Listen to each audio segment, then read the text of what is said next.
Good evening, everybody. Welcome to Edinburgh Folk Club. If you've never been here before, it's lovely to see you. If you have been here before, it's lovely to see you. And we've got a night of original songs for you tonight, from both from our opening act and from our main act tonight.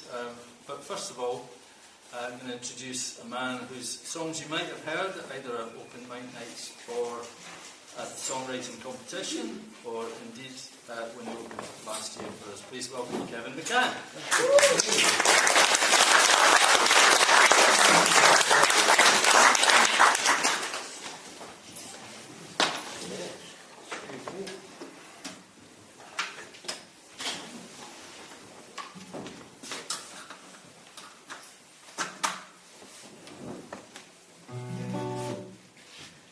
Thank you very much. I'm going to start tonight with a song that's based on a story my father wrote 60 years ago.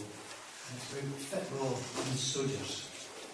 Now, the football, 60 years ago, it was a habit that young lads, usually it was a boy, got carried over the turnstile and got in for nothing. That's the football. The soldiers, my father had a big brother, and his big brother signed up for the First World War and the Second World War. He was too young for the first and too old for the second, and he was in them both, so you can imagine what that did to him. I can't imagine what that did to him, but anyway, that was silly. So this is called Tack Us In.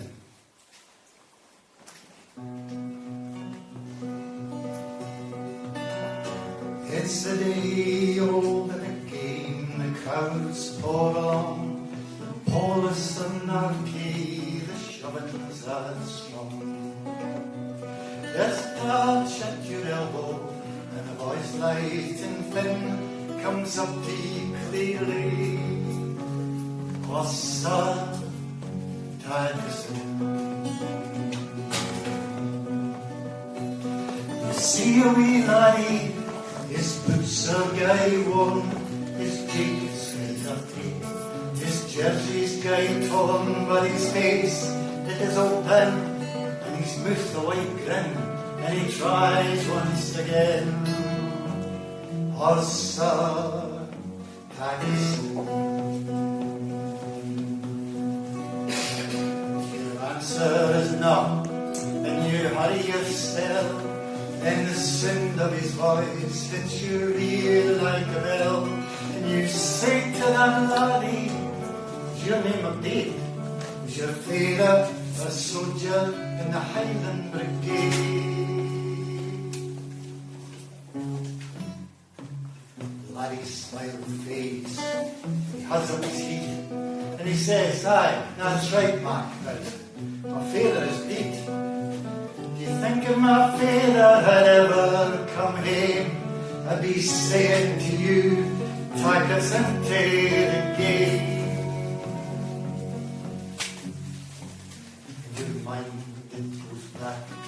That desert of flame, some still remember as El Alamein.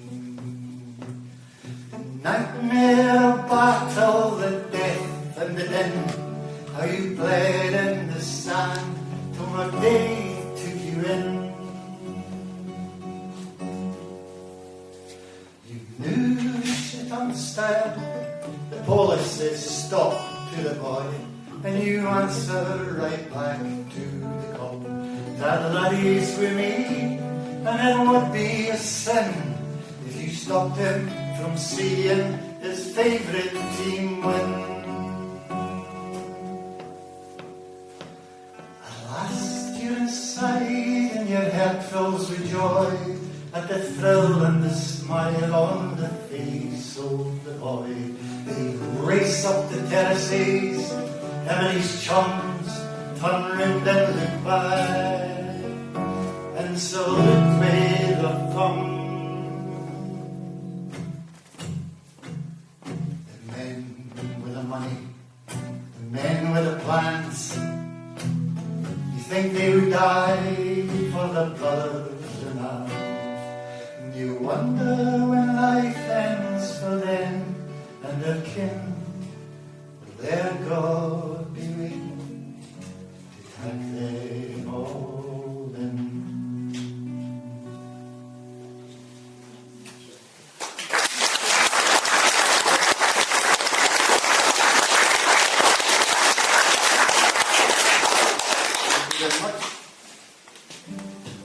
This next song was written in 1915 by a woman called Violet Jacob.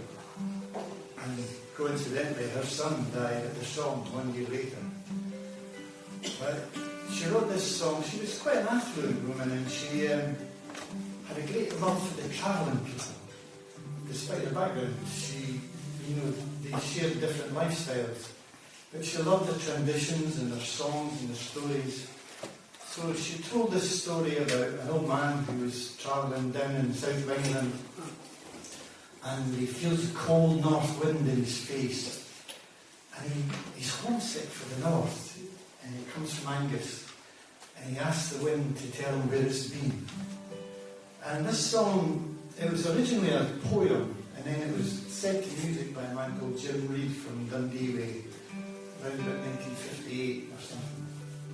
He called it the Wild Geese, but we're going to call it a Northern Wind. Oh, tell me, what was on your road, your roaring northern wind, as you come blowing frae the land, it's never fae my mind. My feet be travelling blind, but I'm dear for the north. My man, I saw the silver tides ran up beyond Firtho. Ach, wind, I can wear enough and find a fallen rise, and fain I'd see the creeping mist on yonder shoulder line. But tell me, ere you passed him by, what saw you on the way? My man, I robbed the roving gulls that sail up in the Tay. But say nothing real wind before you come to fight, for there's muckle lying beyond the day that's ne'er to me nor lie. My man, I swept the Angus braes that you haven't trod for years. Wind forgie a nameless loon that can't see for tears. And high above the Angus strass, I saw the wild geese flee, a lang, lang skein of beaten wings with their heads towards the sea. And their crying voices trailed to him on the air. Wind, hey mercy, had your wish, whether may listen mere.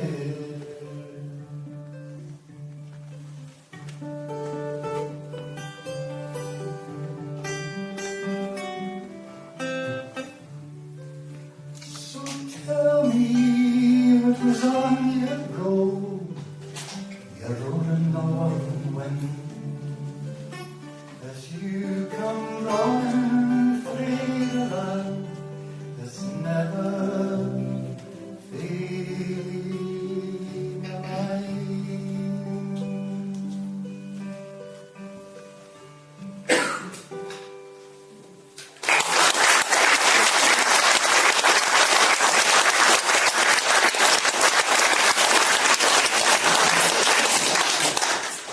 So I thought we'd mix it up a bit. And this is a song that was written in the 1960s by a young man. It's unbelievable to me, anyway, that somebody under the age of 20 could write a song like this, because it's usually old dudes like me that write this kind of song. But the Beatles did the same thing in my life. Anyway, I like to imagine that when he wrote this, he was travelling on a train to Oban. I might be wrong, and I might just be making this up. But this is Bob Dylan's tune.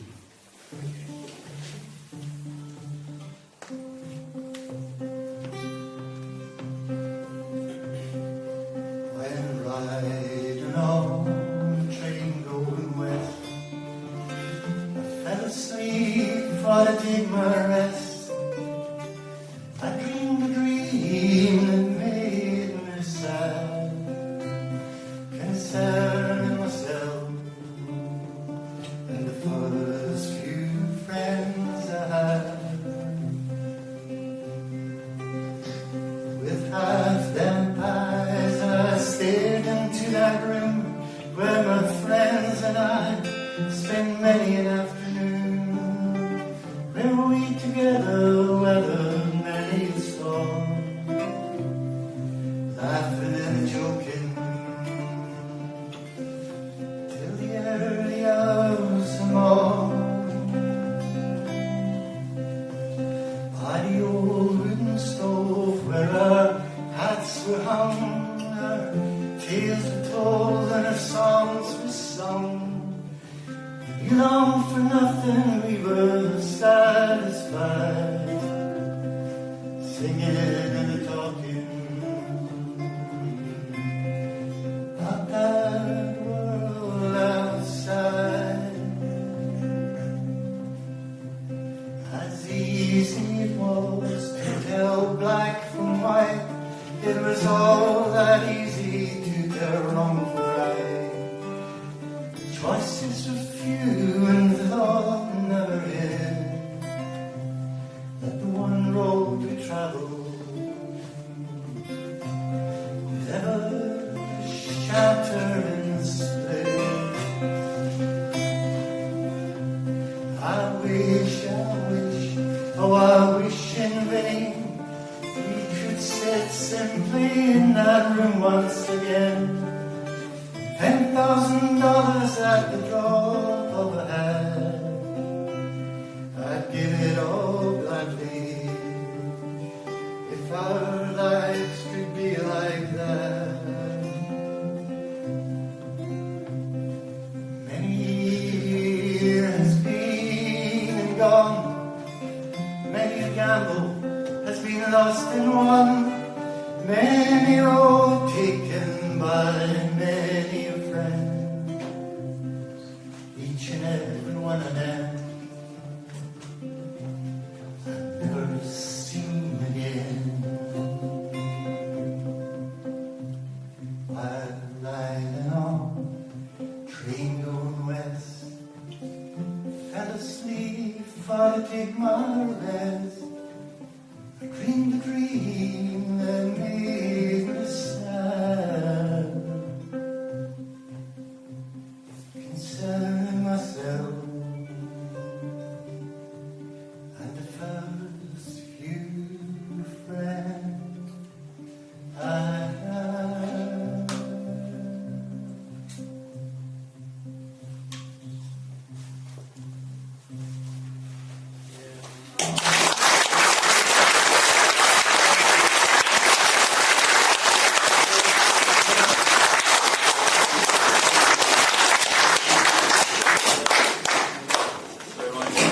Lovely wee set.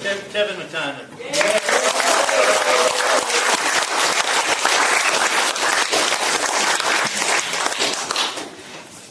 Well, I first encountered tonight's guest the last time he played at the folk club when it was back in the Pleasance, so that must have been probably 6 or 7 years ago. And one of the things that struck me about his performance that night was just like every single song that he did was just like really high quality. Everyone a Maserati, as they say.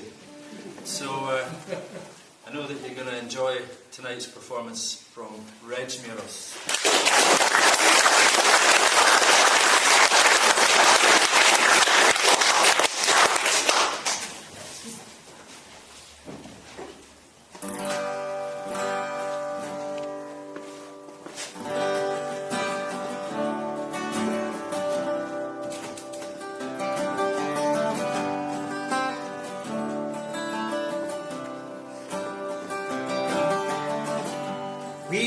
to go out in our town.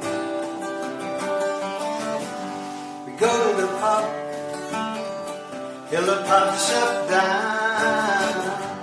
We smash the piano, no money for bands. Karaoke led the way, blind leading the blind.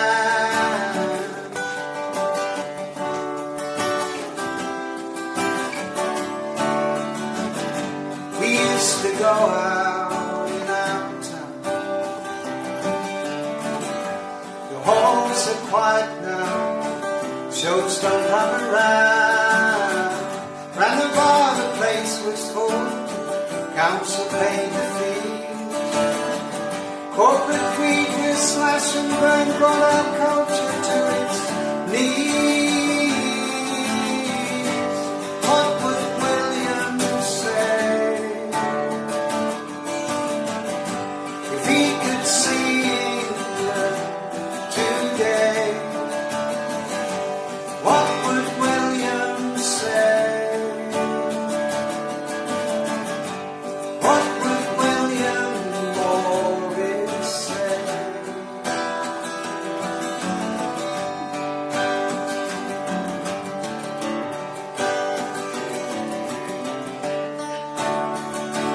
Half the wind in the elm boughs from London it blows and tells us of gold and hope and unrest, of power that helps, not of wisdom that knows, but teaches not all of the worst and the best.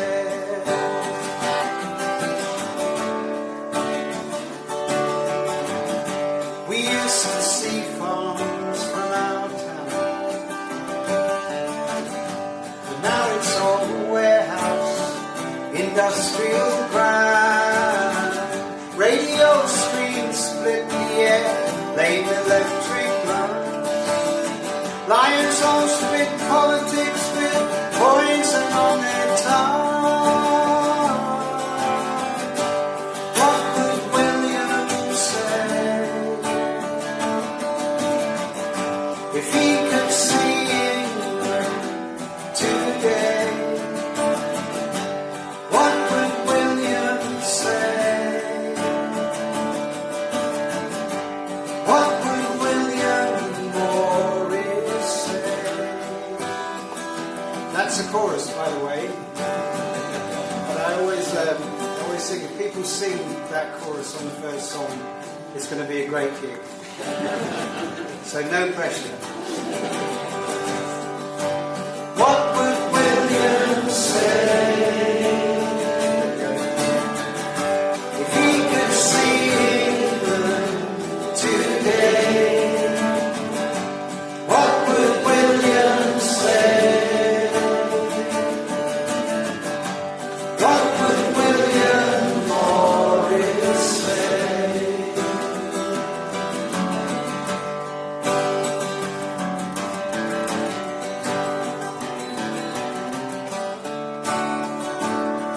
The wind bears a message, rise up on the morrow and go your own way to the doubt and the strife.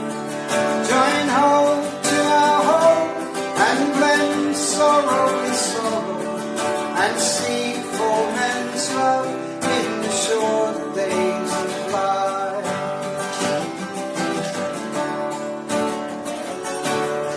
Come back to the end of the lights on fire and the fiddlers hold tune and the shuffling of feet. For there in a while will be rest and desire, and there shall tomorrow's uprising be sweet.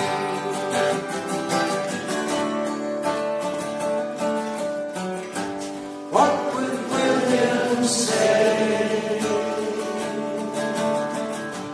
if he could see England today? What would William say? What would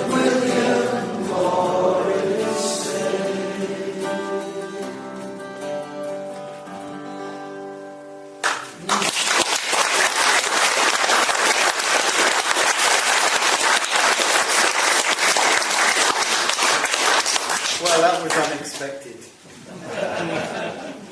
Wonderful, thank you very much. That's a co-write between me and the 19th century poet, painter, architect, wallpaper maker, travel mug designer, Reg Meuross. And, after I'd written that song, I was invited to go and play the William Morris Theatre, which is in Walthamstow in London. And I thought, well, that's going to be posh, you know, William being the founder of the arts and crafts movement and so on, it's going to be smart. And I got there, and it's a Wetherspoons pub. And in the time it took me to get in and find out if this was where Reg Meuross was playing, I got a parking ticket. I thought, well, there's nothing useful or beautiful about that. So I looked into it, and the guy was pretty hasty. It was about slightly less than a minute I got this ticket. He must have been hiding in a hedge. And I looked into it, and I found out that in Walthamstow, here's a little parking tip for you, they have to wait 7 minutes. So I appealed, and I won. Thank you, brothers and sisters. Going great. But then it occurred to me that I played Croydon Folk Club, which I did very recently, actually, a couple of days ago again. And it occurred to me that I've got... Croydon has a connection with a woman who I wrote a song about, a woman called Flora Sands. And Flora was the only woman to fight, the only English woman to fight during the First World War. And I knew she had a connection with Croydon, so I said to the people at Croydon, has anybody heard of Flora Sands? And a voice said, no, but we know the pub. And guess what? It's a Wetherspoons. So I thought, well, I've got probably an entire evening's worth of songs about historical characters who've been immortalised in Wetherspoons pubs. So I thought, tour. And I phoned up the Flora Sands and I proposed my idea of a tour. And he said, it's a great idea, Reg, but the trouble is, Wetherspoons doesn't have music. Which of course is great unless you're trying to organise a music scene, and then not so good. But he said, but you can have a free meal. There's a mixed blessing there.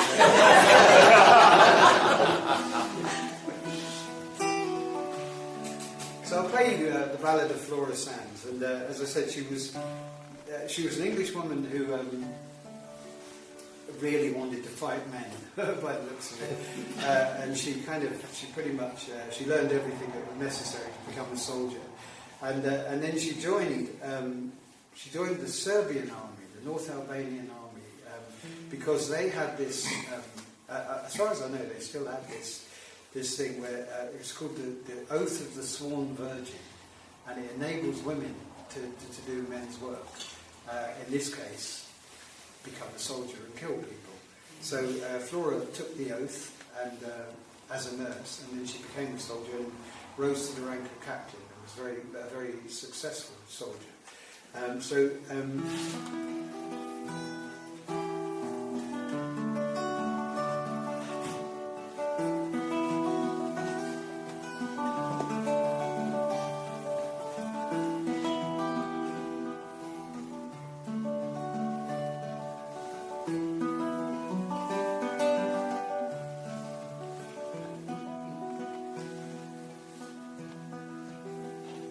She was born to God's disciple. She was born to hold a rifle. She taught herself to fight while all the other girls played mum. Learned to ride and learned to drive. Fix a wound and stay alive. How to use a sword and how to shoot a gun.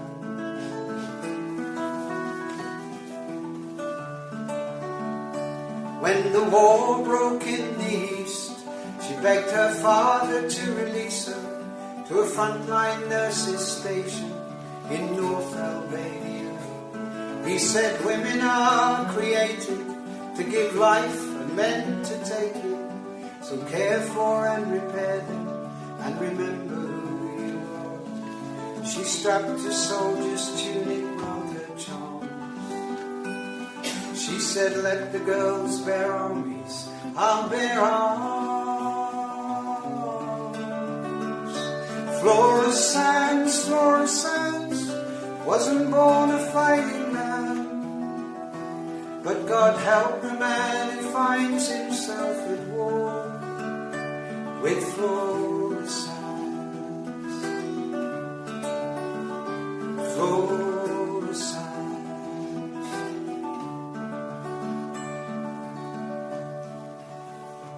Drawing close, she heard the rattle of the angry guns of battle.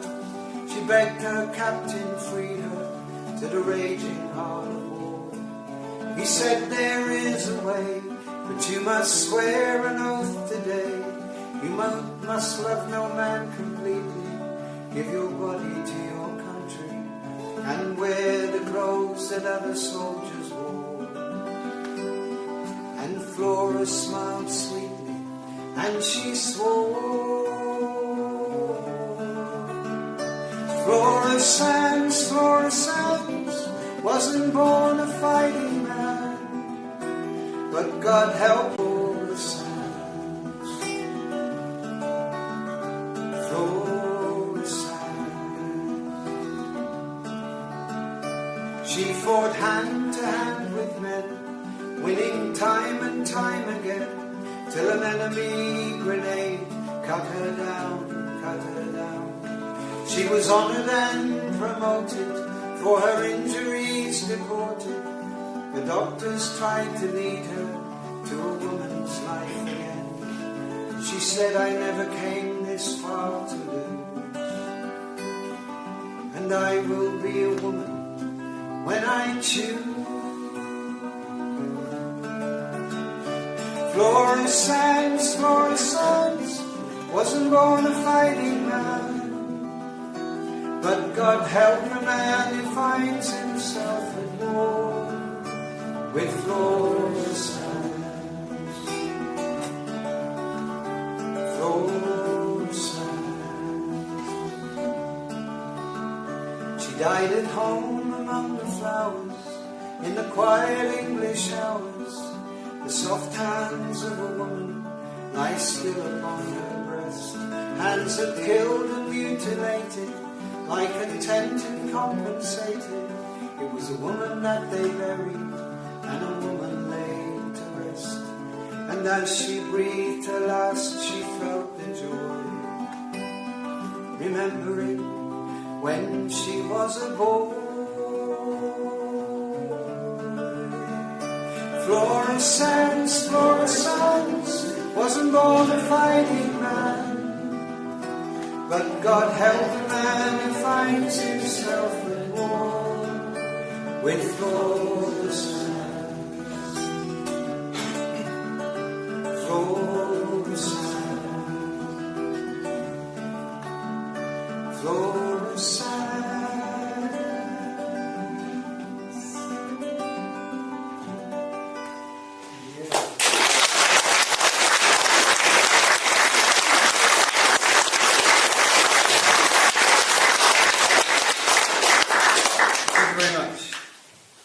Next song is a song about the highwayman, Dick Turpin.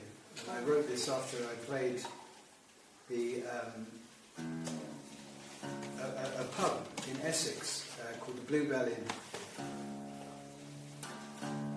And the Bluebell Inn was the birthplace of Dick Turpin. It's now it's a pub. And they have concerts there. And I was just mooching around and I saw this facsimile of a hanging notice for Dick on the wall. And it became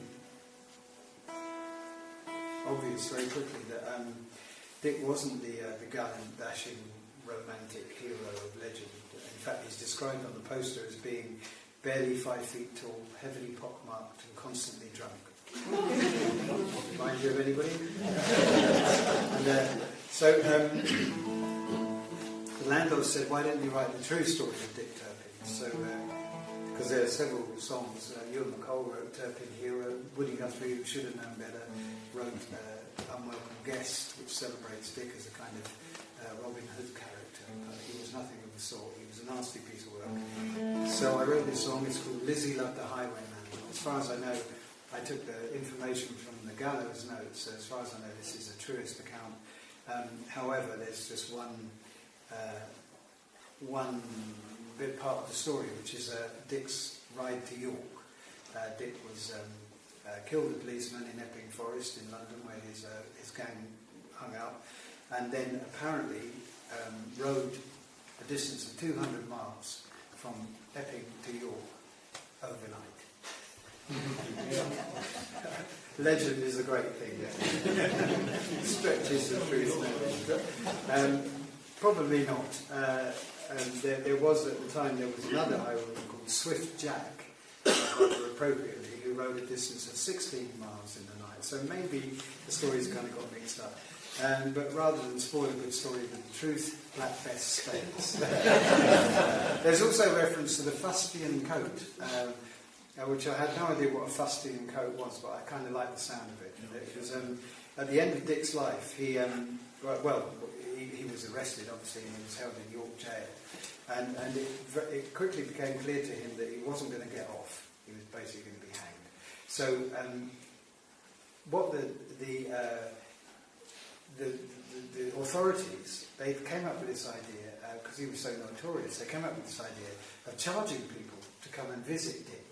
And for this reason, somebody at York Museum, where I played this song, tried to persuade me that Dick was responsible for the tourist trade. Legend is a great thing. So Dick amassed all this money, and of course he couldn't take it with him. So what he did at the end of his life, he bought himself several things, including a fustian coat. And I thought, well, I'm looking to find out what this fustian coat is. And it's kind of a cross between velvet and tweed. It's a heavy tweedy velvet, and ironically at the time it was known as a coat for life. Slightly overdoing it, I think. This is Lizzie Loved the Highwayman.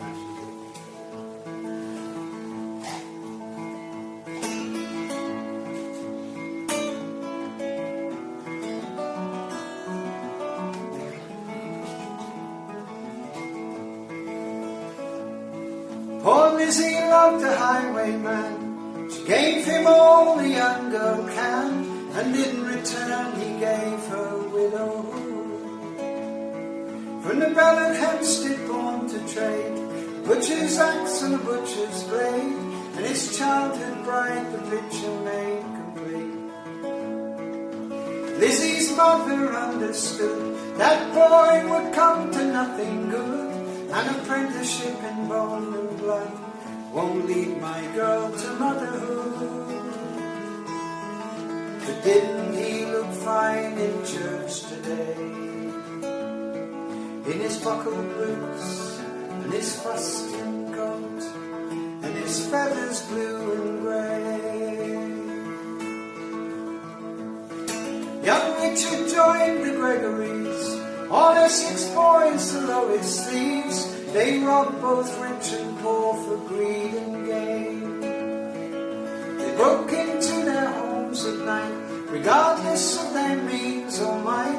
They'd rob or score or set alight those poor souls who put up a fight. No honor bound, those desperate men, they robbed both enemies and friends. They sold their souls for liberty and gold. Lizzie's dreams of home gave way to cold nights in a forest cave, to a husband who she couldn't keep, who killed his friend and ran away. On a stolen coal black mare called Bess, they say, by a full moon's arc he rode to York, 200 miles away.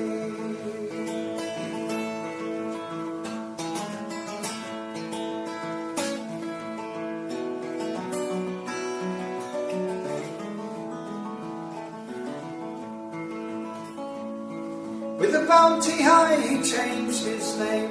He robbed the deer and the horse and game, and left his father to take the blame to jail. Till one day the landlord's bird he blew.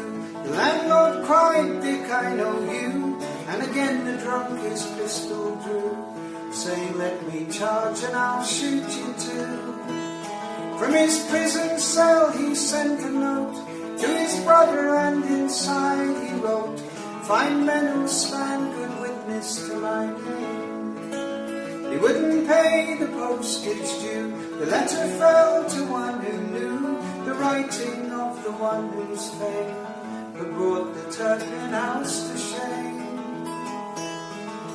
Didn't he look fine in court today? In his buckled boots and his fustian coat and his feathers blue and grey. Dick Turpin paid 5 men to mourn. In new coat and shoes stepped out at dawn. Like a gentleman he bowed along the way. Stepped up to the hangman's gate and felt his leg begin to shake. He stamped the fear, and with his friend the hangman half an hour he spent. And with a proud and noble air he leapt from that 3-legged mare, and for a while he dangled free, his feathers kissed by morning air. But mother, didn't he swing well today? In his buckled boots and his fustian coat and his feathers blue and grey.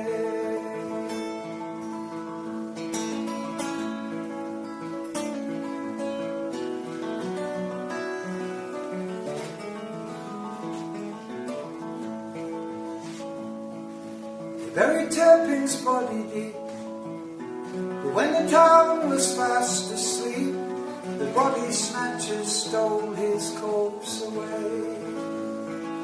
And an angry crowd, friends to his fame, in preservation of his name, saved him from the butcher's blade and laid to rest the highwayman.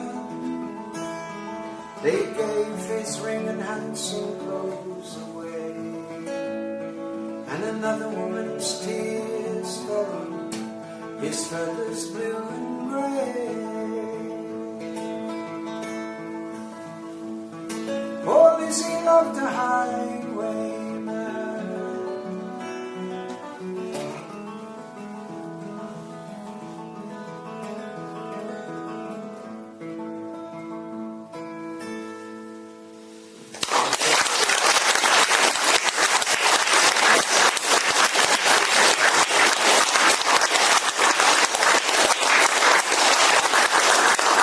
Thank you very much.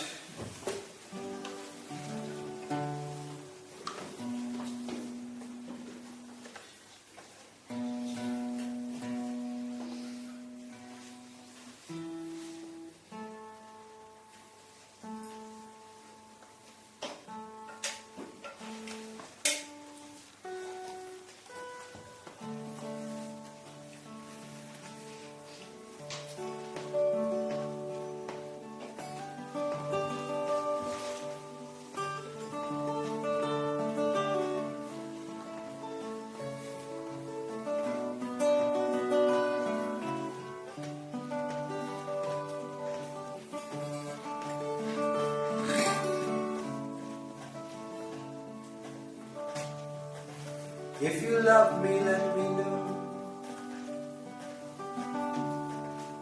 Don't just close the door and go. If you shed a tear for me, turn your face and let me see. I want to hold you oh so much. I need love that I can touch, love that will wash over me like the shoreline under the sea.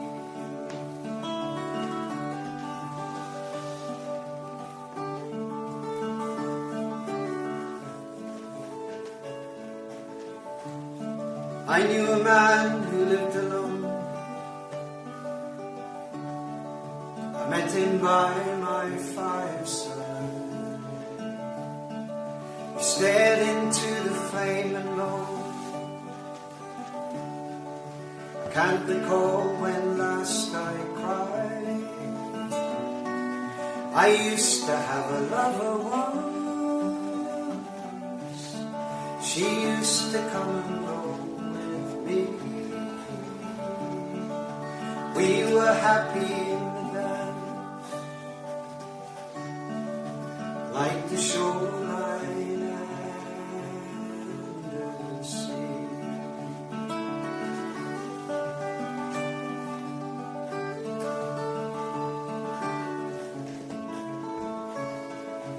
I'm not asking for the moon, its light is all I need.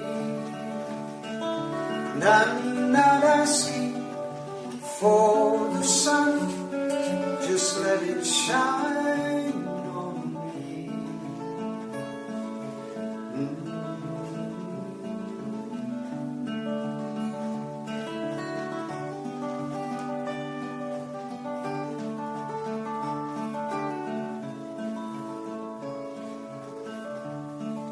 I knew a girl, her heart was broken. She poured it out to show to me. Her hands were warm, her lips were cold. She sat all day and watched the sea. Oh, save me from a fate so cruel. Speak your mind, be straight with me. Love be constant, love be true, like the shoreline and the sea.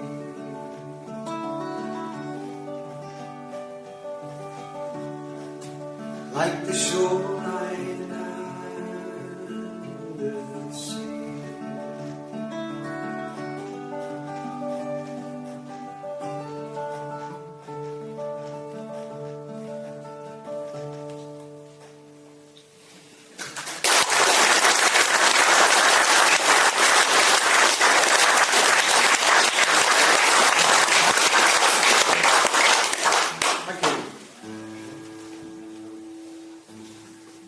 I have a new album with me, and it's a 10-song cycle about the transatlantic slave trade.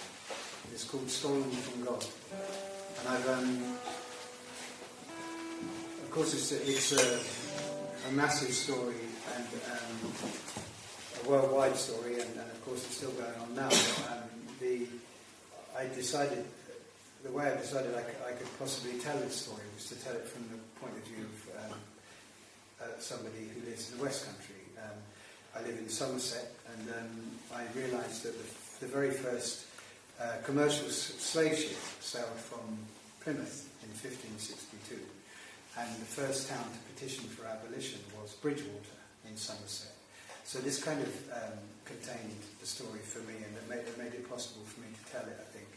And so we've made this album, recorded songs, we have some fantastic players on it. There's Cohen Braithwaite Kilcoyne, who some of you may know from Granny's Attic, an extraordinary concertina player. And Charlie Phyllis Sissoko, who's a master kora player from Senegal, and he's also on there, and some other lovely singers and so on. And we're touring it at the moment, and I want to do just a couple of songs from it. And this first one is a song called "Good Morning, Mr. Colston."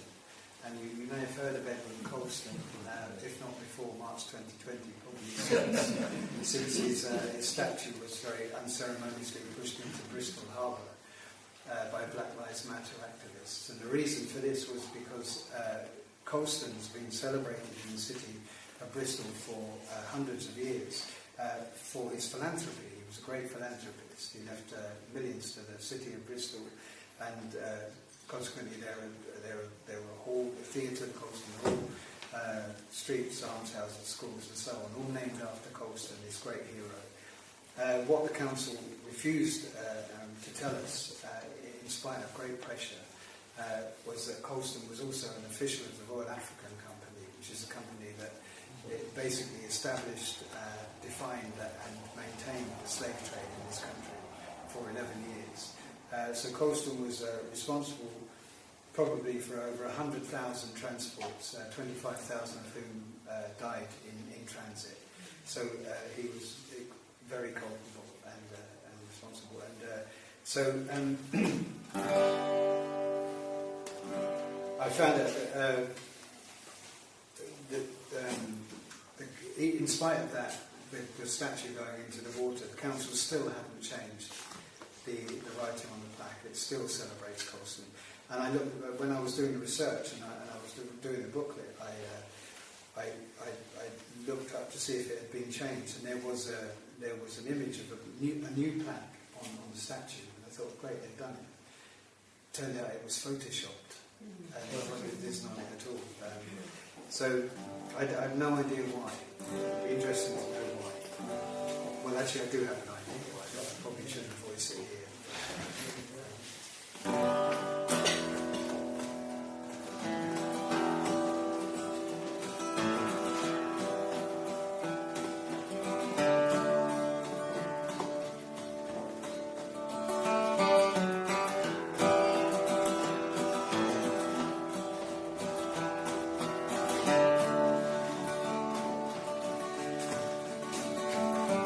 Good morning, Mr. Colston. I see your ship's come in.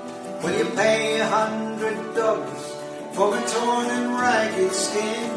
'Cause the master needs his coffee, and the master needs his rum, and the missus needs her sugar to make her sugar plum. Good morning, Mr. Colston. When will your kingdom come? They tell me, Mr. Colston, you're a God-fearing man. Did the Lord give you permission to take me from my land? 'Cause we're equal in construction. Did he render you the best? Do you hold a sacred license to burn letters in my chest? Good morning, Mr. Colston. When will your soul be blessed? Am I not a brother and a man, with the right to breathe the Bristol air and walk this pleasant land? Am I not a brother and a man? Good morning, Mr. Colston. Bless your generosity. It's thanks to you there's hospitals and poor folk property. It's thanks to you 100,000 souls are sold as slaves, and a quarter died in transit, and the ocean was their graves. Good morning, Mr. Colston. When will your soul be saved? Good morning, Mr. Colston. I see you on the strand.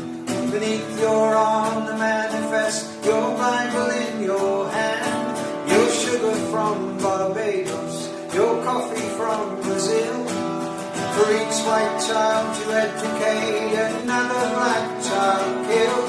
Good morning, Mr. Colston. When will your cup be filled? Am I not a sister on this earth? And black or white, each child agrees on every mother's word. Am I not a sister on this earth?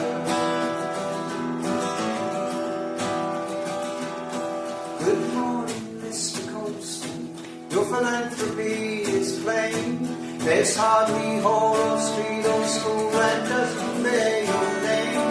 It's a golden chain that binds you to a poison legacy. No statue or memorial can hide your history. Good morning, Mr. Colston. When will your soul be free?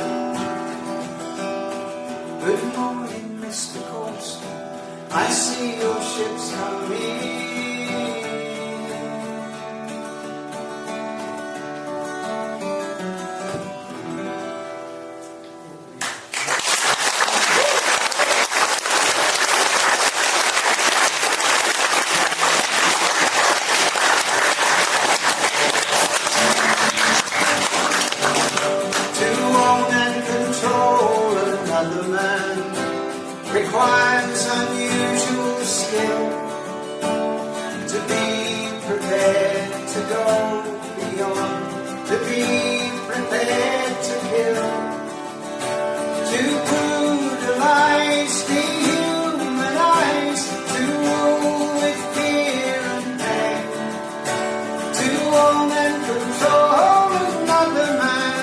You must know the way of pain, the way of pain, the way of pain. To own and control another man, you must know the way of pain. To rule a man like John Henry takes the hardest steam, with the fear of the rod and the fear of God. You can break that man on your knee. No Christian man should own a man, but the laws of this country are plain. You can own them abroad by the gun and the sword if you know the way of pain. The way of pain, the way of pain. You can own them abroad by the gun and the sword if you know the way of pain.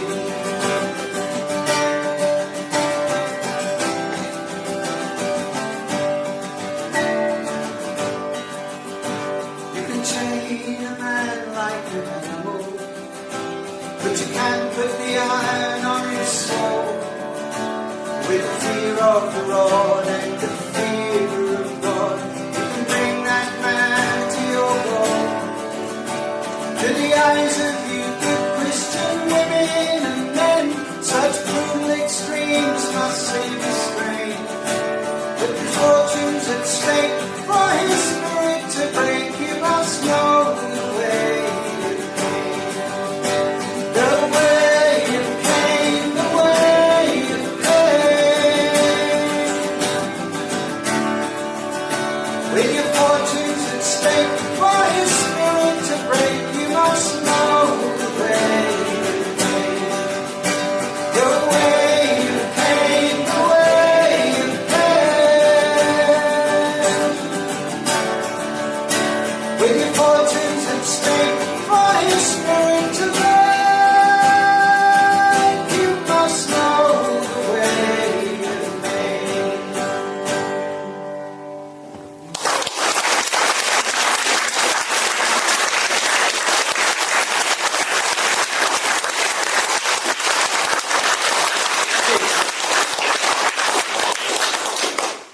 Thank you very much. Well, I'll finish up this set with my Appalachian dulcimer from Camberley.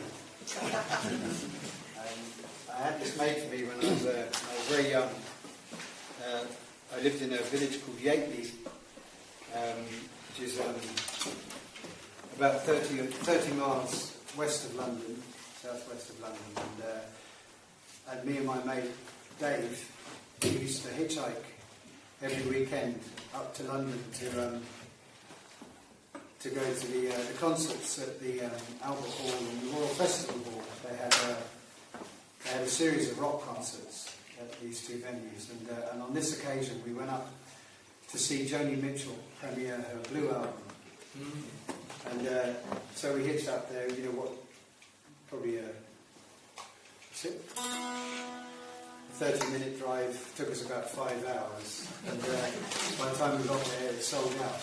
And these are the days when the doorman had power, you know, so don't worry lads, I'll get you in, and he got us in and sat us in the choir seats. So I sat from me to you from Joni Mitchell while she played her Blue album for the very first time in this country. And I fell in love with Joni Mitchell, I fell in love with the Blue album, and I fell in love with this instrument, the Appalachian dulcimer, and which she plays extensively on that album. And I came back home and I spoke to my other mate, also called Dave, And he said, it's a mountain dulcimer, I'll make you one. So he made me this, and as far as I know, this is the only one he ever made. So it's number one in a series of one. And in honour of my two mates, Dave, I've called him Dave. Dave the dulcimer. And so the song I'm going to play for you,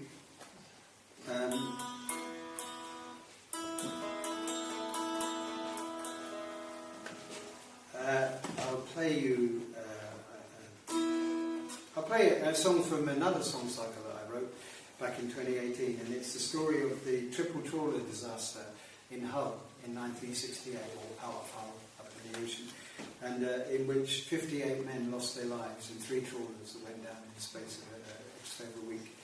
And this prompted a local woman called Lillian Balocca, known locally as Big Lil, for good reason. If you look her up on YouTube, you'll see her. Big Lil was a formidable woman, and she decided that this was enough. And so she got her mates together, 3 other women, and they put on their finest headscarves. And for this reason, they became known as the Headscarf Revolutionaries. And they set off for Parliament to get things fixed.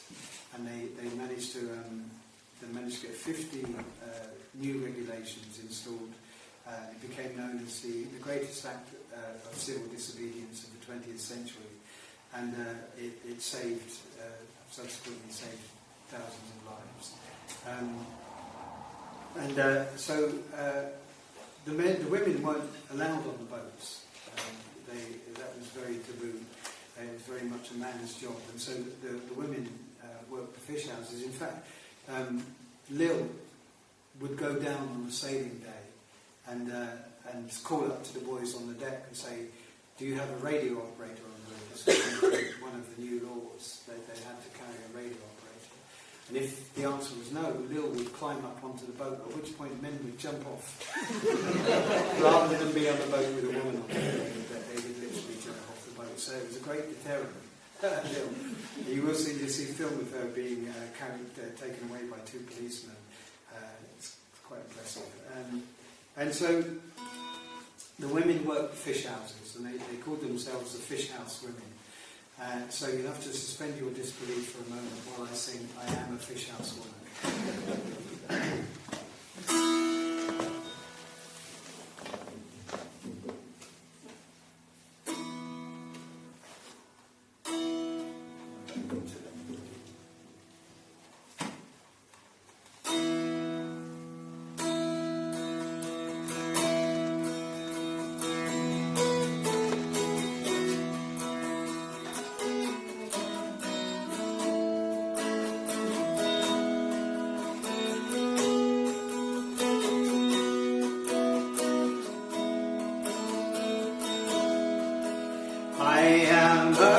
House woman, my husband works away. He's a decky on the trawler, and I work a 9-hour day. My knife is sharp and canny, some say just like my tongue. My mother was a skinner till the freezing took her on. In our apron, whites like angels, 6 girls to every table. We slice a silver darling, as long as we are able. I lay the kids so pretty, each 2 pounds and a dozen. Warm water in a bucket to keep our hands from frozen. Cut 'em quick, cut 'em clean, keep 'em safe, keep 'em dry. We are born on Hazel Road, and upon the ice we die.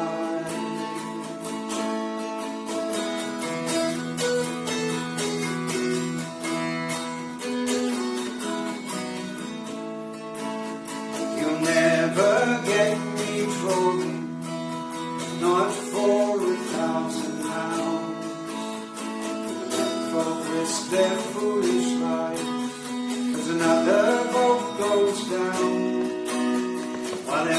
fighting for their family, we're fighting for their rights, for the good Lord and the company, to keep them safe tonight. Cut 'em clean, cut 'em clean, keep 'em safe, keep 'em dry. We are born on Ezel Road, and upon the ice we die.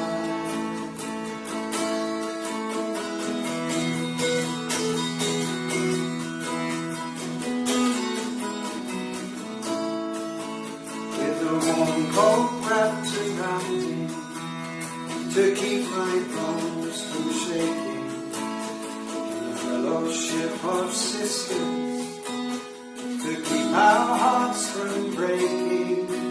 I am a fish house woman, my husband works away, for 3 weeks on the trawling, and I work a 9-hour day.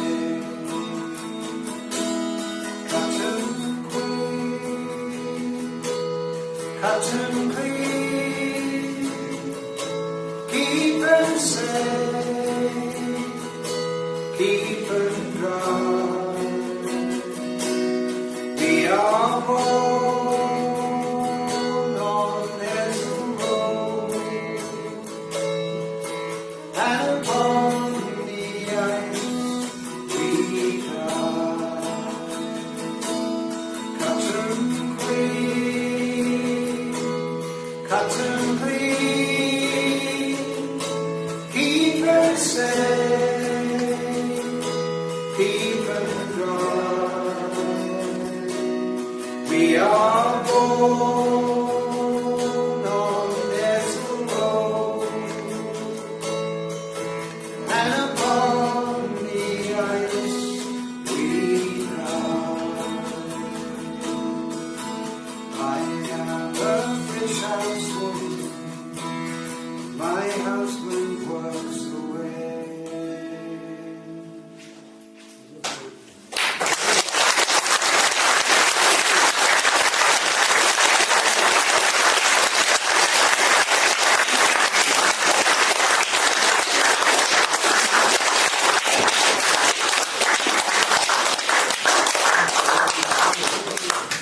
Thanks very much, Reg, and of course, be more from Reg in the second half. And just thinking there, if you can have guitars called Martin, why can't you have a dulcimer called Dave? So we're going to have a break now for 20 minutes or so. You know what's going to happen in the break. There'll be a man will come amongst you with coloured tickets, expecting you to buy a strip of them or more than one. There will be a plethora of desirable prizes, and in between buying raffle tickets, you can peruse the CDs on the stall there. Reg has got loads and loads of CDs for sale there, and one or two other things on the desk as well, so that you can entertain yourself with until we come back in the second half. So 20 minutes, see you there.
taking the spot to open the first half from Kevin McCann. So let's welcome back for more of the same. It's Kevin McCann.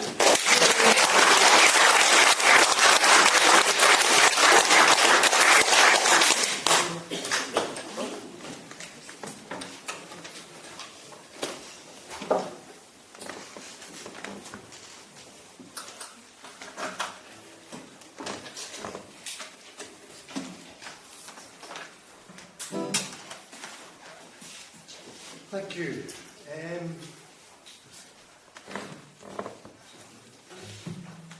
This is a song that I just finished about a month ago, and somebody asked me if I write love songs, and I don't write love songs, and I don't know why. But anyway, this is the closest that you can get to it, and it's a sort of love song for a family.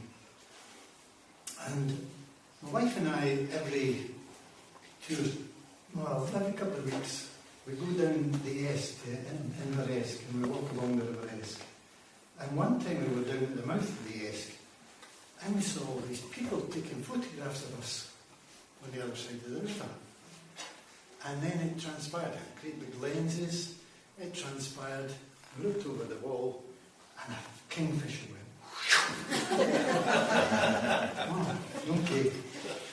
So the story of the kingfisher, it comes from a Greek legend, and a long time ago, and the myth has it, there were two lovers in Greece, and they kind of carried each other on that they were gods, and they called each other Zeus and Aphrodite and all that kind of stuff. And one of the gods got a bit miffed about this. So when the husband was out at sea, he zapped him and killed him. And the wife was heartbroken, and she threw herself into the sea, and that was the end of that.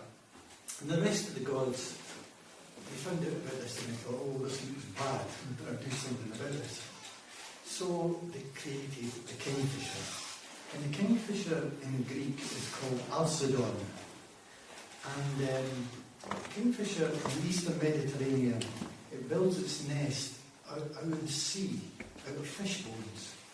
And the period between Christmas and there's a quiet period then, and the sea is flat calm, and the nest floats out in the sea, and the kingfisher fishes for fish.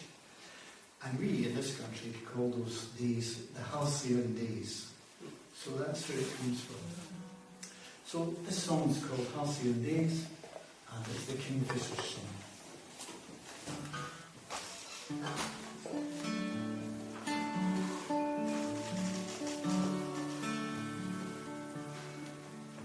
I fondly recall that one summer's morn, we went down to the river and strolled arm in arm, through soft apple light and through soft apple light in the sweet scented air, where the lime trees and roses grow tall, wild and fair. Then the flash of the kingfisher lifted our hearts. We knew from that moment we'd never part, and we waited each year for the kingfisher's call in the halcyon days of our youth.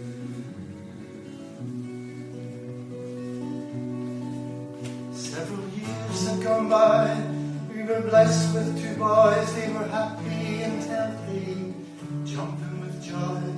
We took them in spring where the smooth water flows to look for their fabulous friend. As the flash of the kingfisher lifted our hearts, we all hoped together that we'd never part, and we waited each year for the kingfisher's call in the halcyon days of our youth. Our young men, they grew and they both flew the nest. They travelled the world and we wished them the best, but we hoped in our hearts they'd return to the Esk, to the river where kingfishers crawl. Many years have long gone since that first summer's morn. We've seen our brood leave and at last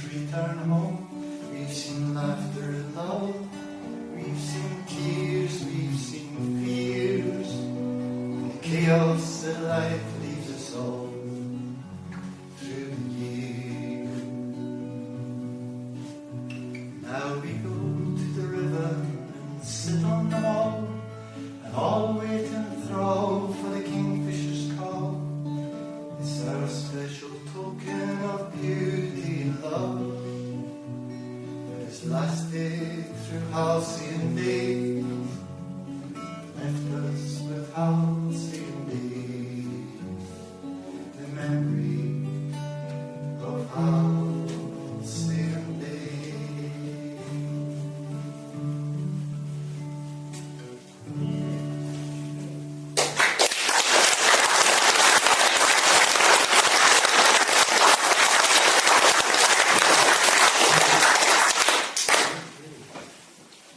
This is a song that I wrote a couple of years ago, and it's about a terrible period in Scotland after Culloden and up to about 1850. There was a lot of things happening in Britain at that time. There was a great famine in Ireland and a great famine in Scotland, and thousands of people left the shores to America.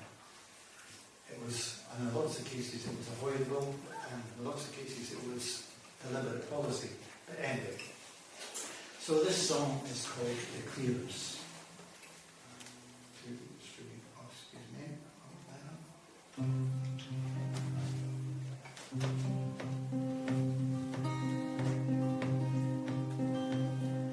Looking west towards the sunset, salt tears falling on the ground, high above the smoke was rising as their homes were burning down. Fade a castle lord and a robin, came the order, clear the glen, Patrick Sellers rode through Gall's Speed, with his guns and dogs and men. It was in the year of burnings, on his broken people died. At the Highland gales were driven away the cattle to the tide. Oh, they said it was improvements, tell that to the ones that died. Ancient cultures lay in tatter, some now call it genocide.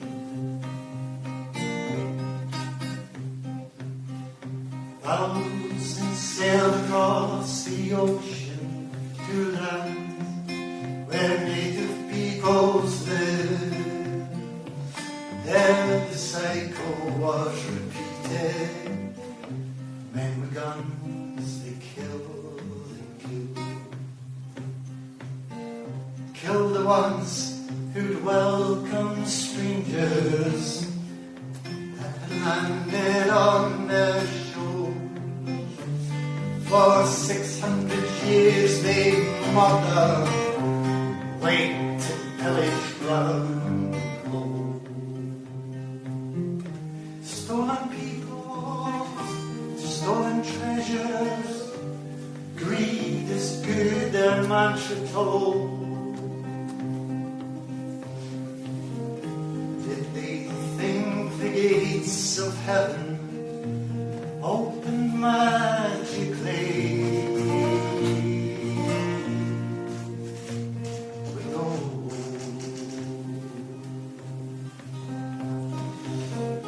What became of human values? Feed the hungry, help the poor. Well, the empty words on paper told by preachers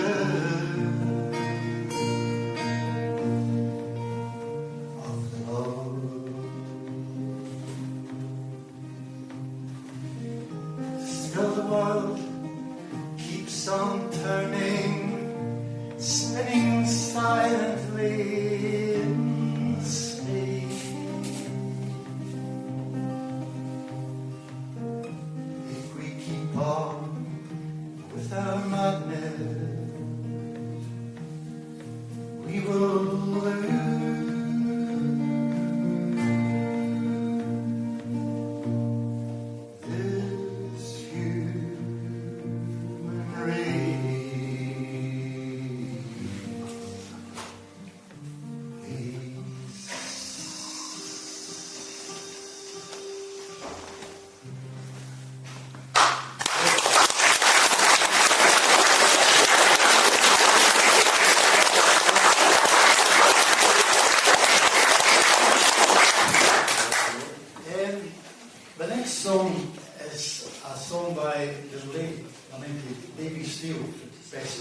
France.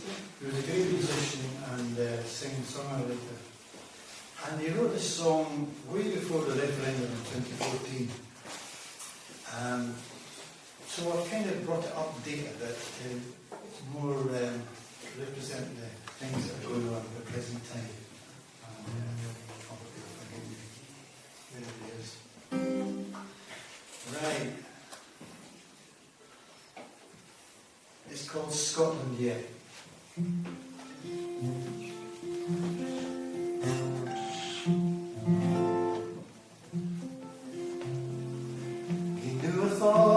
To what we came in this land of the deal, the healing glen, the Dorrit stream, fertile lowland field, seem to offer different views when looked at free within. Can strangers be the only eyes to see us all? The chance it came upon us, yes, to set her destiny. Drink a toast to Scotland yet, whatever yet may be. When mother tongues spoke different ways that passed to present times, each separate and yet entwined, that's where real strength lies. For should yon strand unwind itself, the other day forsake, and all will be forever lost, for all the strands we break. The chance it came upon us, yes, to set her destiny. So drink a toast to Scotland yet, whatever yet may be. While we still seek to blame our woes and pains on someone else, we'll never hear the strength to solve our problems for ourselves.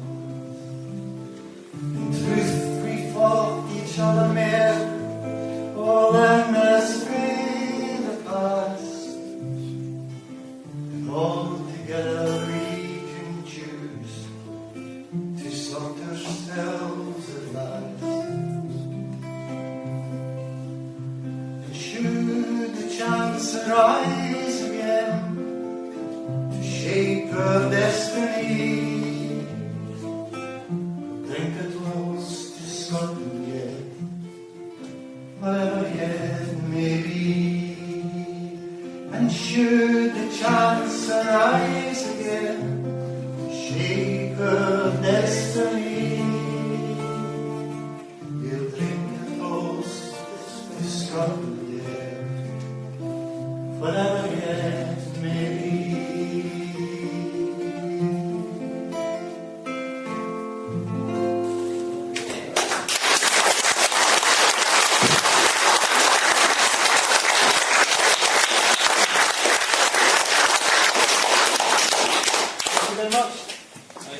Very much, Kevin McCann, and from his song by Davy Steele. Good to be reminded of that. So we're going to do the raffle now, and let's see if we can do this as quickly as possible.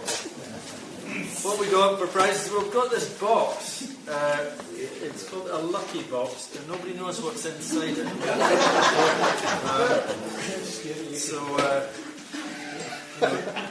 Or you could take the money. That ages that audience, the audience tonight, definitely. And 2 tickets for next week. So Iona 5 next week. One of Reg's CDs, 12 silk handkerchiefs. Or you could win 2 tickets for Clive Carroll playing the music of John Renbourn. If you don't know Clive Carroll, he's amazing guitarist, and I think was a bit of a protege of John Renbourn's, and that's at Leith Folk Club at the heart of New Haven next Tuesday, or you could win a box of Maltesers. Okay, so here we go. Let's rattle through this. First one this week, yellow 269.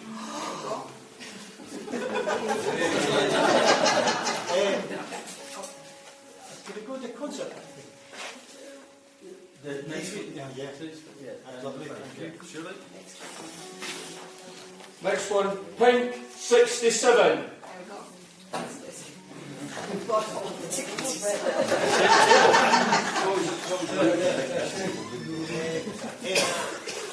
Reg. Go.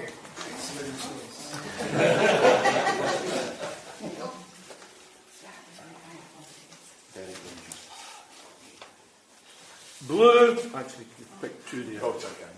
You pick one of them for me. Well, that was the first one I saw. Right. Okay. Blue 418. Yep.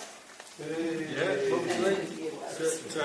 Two tickets for Leith, the Lucky Box or the Maltesers. Ooh.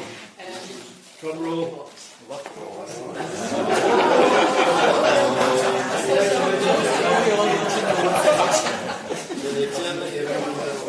Yeah.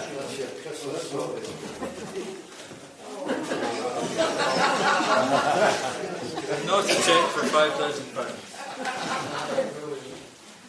Another pink one, 13. Okay.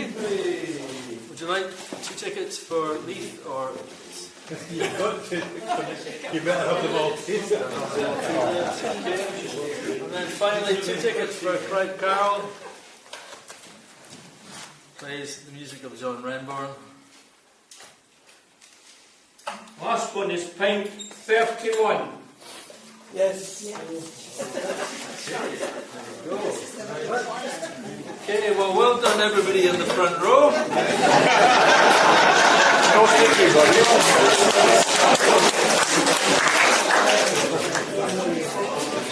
Please welcome back Reg Meuross.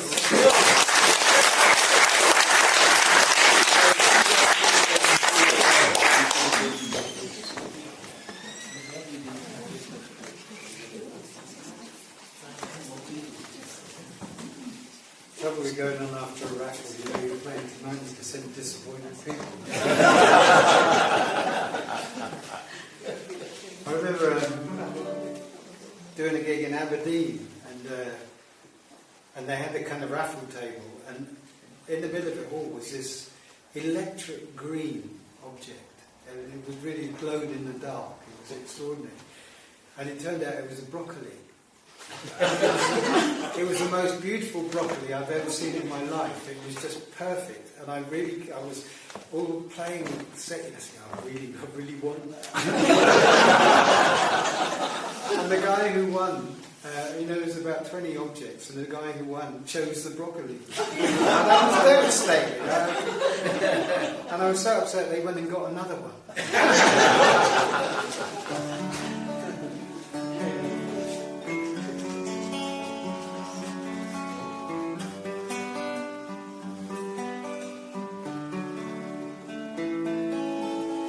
Leans in the doorway, tears stream down her face, watching the highway lights.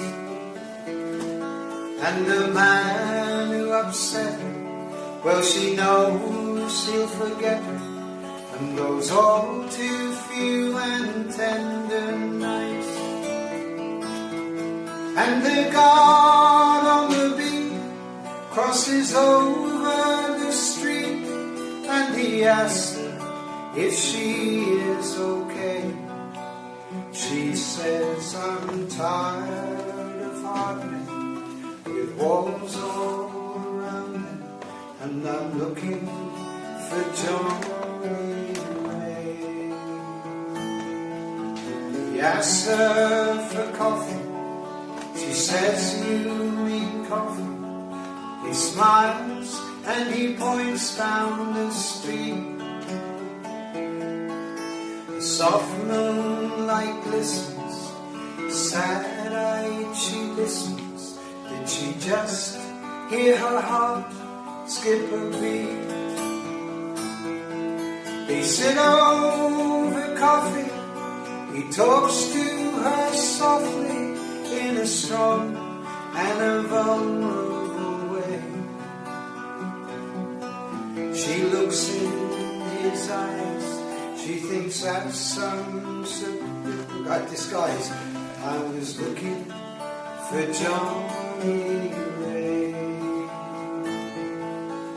looking for Johnny Ray.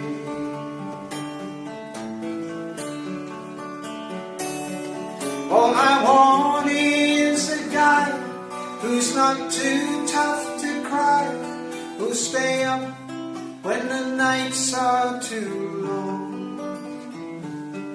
If he wants to play hero, let him be like De Niro, not scared to own up when he's wrong. They walked home in the rain, and he sang that refrain she heard Johnny sing so many times. They stand on the step, she was tired of regret, so she kissed him and asked him inside. They put "Look Homeward Angel" on her worn out dance set, and they danced all the darkness away.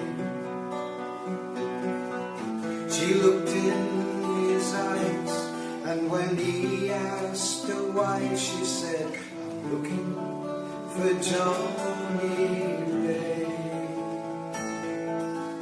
looking for Johnny Ray,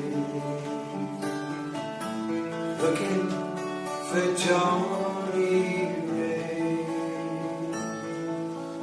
looking for Johnny Ray."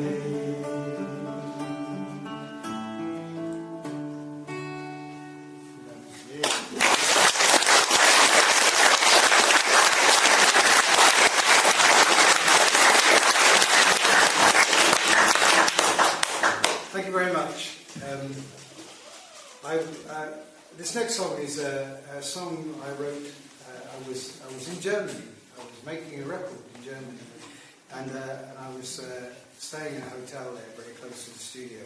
And I got a text from a friend of mine who's a nurse at Preston Hospital, and she titled her text "The Power of Music."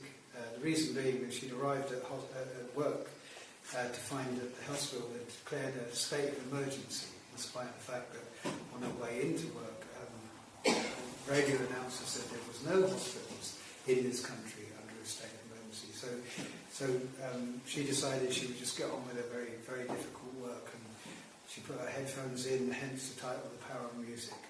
And I thought, well, I'd like to lend her some support. You know, I could just send a text and say, "Well done, you know, get on with it." But I thought I'd write her a song. So I'm sitting there in the bar in this hotel, and I'm scribbling away, and there's only a couple of guys at the bar, you know, and so I went up to the room, got my guitar, and this big German at the bar says, "Ah, guitar." I said, "Yeah, Beatles songs." "Ah, Beatles songs, good, more beer." So that was it. I was sorted for beer for the entire night. And as far as the Germans are concerned, this is Beatles songs.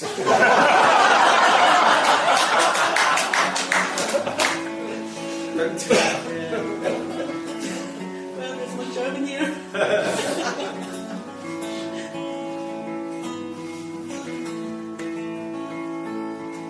She grabs a cup of coffee, drops the kids to school, pulls into the car park, and every place is full, so she blows an hour's wages on a public parking lot.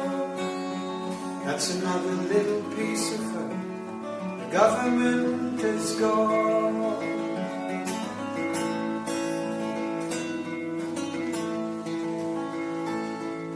The drivers sit in silence, clutching mugs of tea. What's up, she says, no beds, they say. It's a state of emergency. So she pulls her coat around her, puts her headphones in. There's only room for music underneath this skin.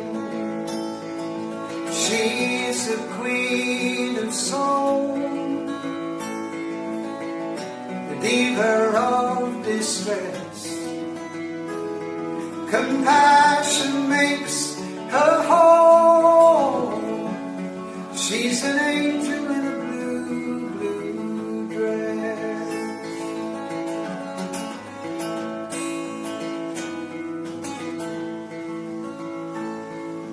A brand new friend is dying. Last night her best friend died. If it wasn't for the music, she knows she would have cried. She knows about the sickness, the loneliness and pain. She knows what doesn't break her will soon come round again. She's the queen of soul, the diva of distress. Compassion makes her whole. She's an angel in a blue, blue dress. She's a queen of soul, the diva of distress. Compassion makes her whole. She's an angel in a blue, blue dress.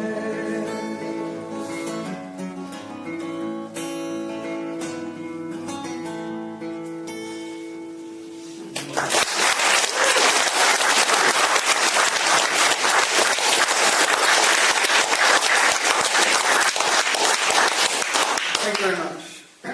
Well, a few years ago now,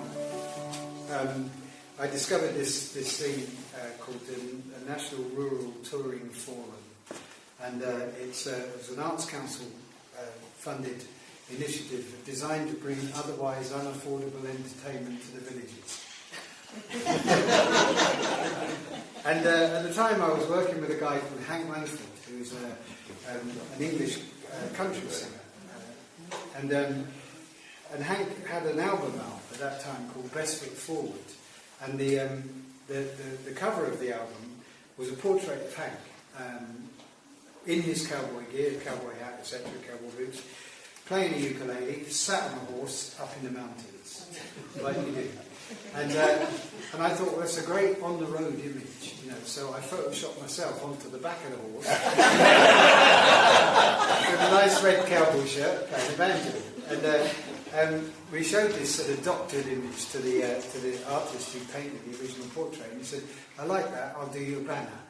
I'll paint you a banner on canvas like this, but bigger, and you can take it on the road with you, and then wherever you go in the country, that will be your stage, you know, your banner." So for some reason, I have no idea why, he hadn't painted a head on the horse. The horse just stopped at the neck. There was nothing visceral about it. Maybe he just wasn't very good at painting horses' heads. So the horse stopped at the neck. And so for that reason, I thought we'd call out to Hank and Reg head off. Thank you very much. And so he painted it, did this kind of cartoon version of the painting, Hank and Reg head off, and we put it in our car and off we set. And we started off in Cornwall. The first gig we did was a village called Constantine, which is a tiny little village in Cornwall. And it became obvious very early on, the sort of the local aspect of this rural touring, because we were playing in Cornwall, in Constantine, packed out, and there was a few tickets left. 3 miles down the road, our next gig in Gweek, So we said to the people of Constantine, if you have any friends in Greek, do let them know there's a couple of tickets left. And this voice said, we don't go down there. They eat their babies. We got down there and thought they might, you know. And then we played The Lizard. Is there anybody from The Lizard? No, so I can slag it off. The Lizard, if there is an end to this earth, it's The Lizard. It's a very, very strange place. It's a very odd place. And the show that we did consisted of 3 parts. 1 part duet, 1 part Hank's songs, 1 part my songs, 3rd part duets from the sort of 40s, 50s Americana, so kind of with a kind of a gospel tint, you know. So we did Insured Beyond the Grave. I'm using my Bible as a roadmap. I'm HAPPY because I'm FREE, which predated DIVORC by about 60 years. So all these kind of religious references are not because we were religious people, but because they were great songs and they were great harmony, 2-part harmony songs. So we chose these glorious songs, and we were playing The Lizard, and there was definitely a kind of a slightly odd. You know, you kind of get that feeling sometimes when you're on stage. You get the audience collectively don't get it, you know. But they're polite and they clap along. You know, it had that kind of feeling. And at the end, the promoter comes up to us, and he's a big man. Hank's 6 foot, I'm not. And he comes up and he puts his arms around us and he says, "Thank you for bringing the Lord to the Lizard."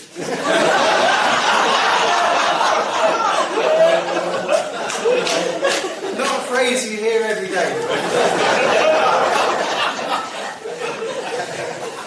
So we got out of there fast, and we made our way up country, and we played a village on Exmoor called Luckham. Is there anybody from Luckham? I asked that question the other day, and the guy said, "No, but I knew an old lady from Luckham."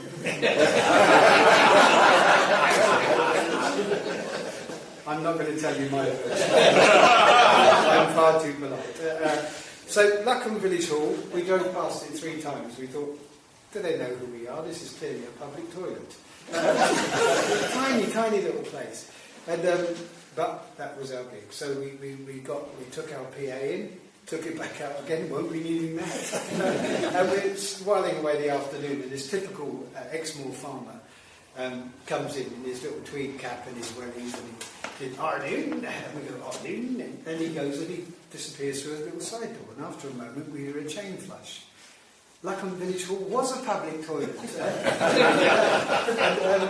So we play a gig that night to a packed house, and heaving Village Hall, and the promoter comes up to us and he sheepishly says, "Luckham Village Hall holds 25. And you got 22. So we had to face the fact we've reached the point in our careers where we're playing a public toilet on Exmoor and we can't even fill it up. But rather than mourn this fact, we decided to change the name of our tour to No Hall Too Small. And we end up at a very final gig. We actually played up here. We played the Highlands and Islands as well. We played way out in the islands and the highlands. I can't remember any. That was a funny thing about it. You play all these places, you sort of read the list and you don't know where any of those places are. You know, no towns. And we ended up in a place called Epworth, which is just outside of Doncaster. And we're packed out Saturday night. Great gig. And the next morning we go off in search of breakfast, and the only place we could find open was Morrison's Cafe. You made that noise. I can't recommend it at all. And we were sat there, and I suddenly see this person who looked to me very much. I don't know if it was what gender this person was. I don't know if it male or female. But I'm going to say she, because she was wearing an Elvis Presley wig, wraparound Elvis glasses, a showbiz fur coat, not any old fur coat, a proper rock and roll fur coat, and then nothing on her legs but some Argyle socks and some winkle picker shoes. It was the legs that made me think she might be female. Or a postman.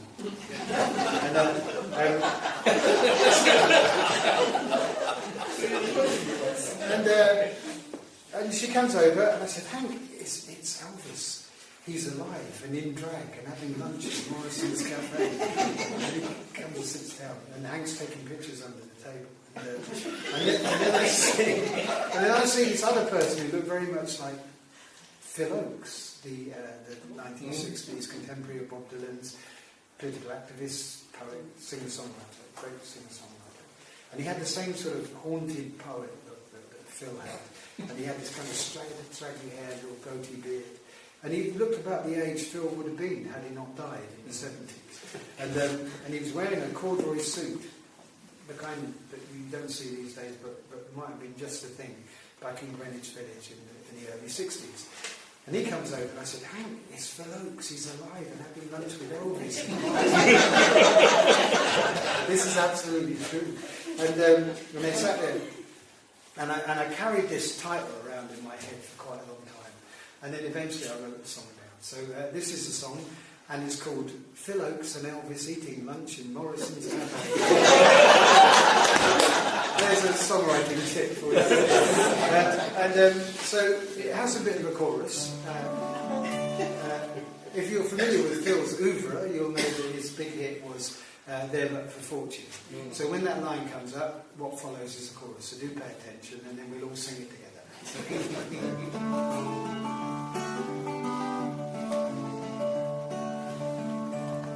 When she came and sat behind me, I knew something wasn't right. The dye had washed out of her hair, her face was pale and white, and the legs she shambled in on, beneath her shabby dress, were wearing alligator shoes and socks from M&S.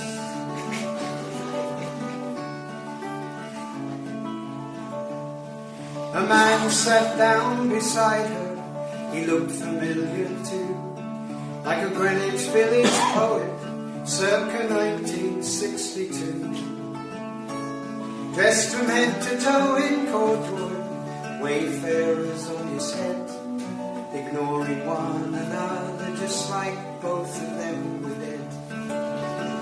They're but for fortune and common sense, they say. Phil Oakes and Elvis eating lunch in Morrison's Cafe. Okay? They're but for fortune and common sense, they say. Phil Oakes and Elvis eating lunch in Morrison's Cafe.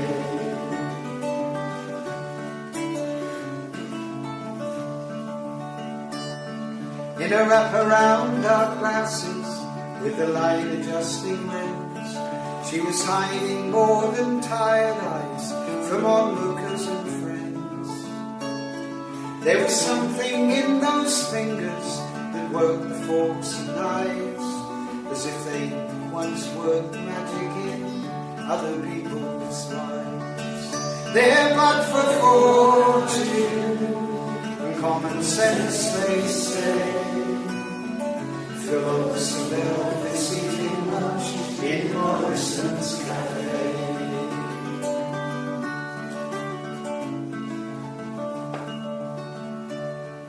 I tried to move in closer. There was a smell of Vaseline and the scent of faded legends just off the M18. For a moment life seemed simple, fear and pain were swept away. When Phil and Elvis ate their lunch in Morrison's Cafe. They're but for fortune and common sense, they say. Phil Oakes and Elvis eating lunch in Morrison's Cafe. They're but for fortune and common sense, they say. Phil Oakes and Elvis eating lunch in Morrison's Cafe. Since my baby left me, I found somewhere else to stay.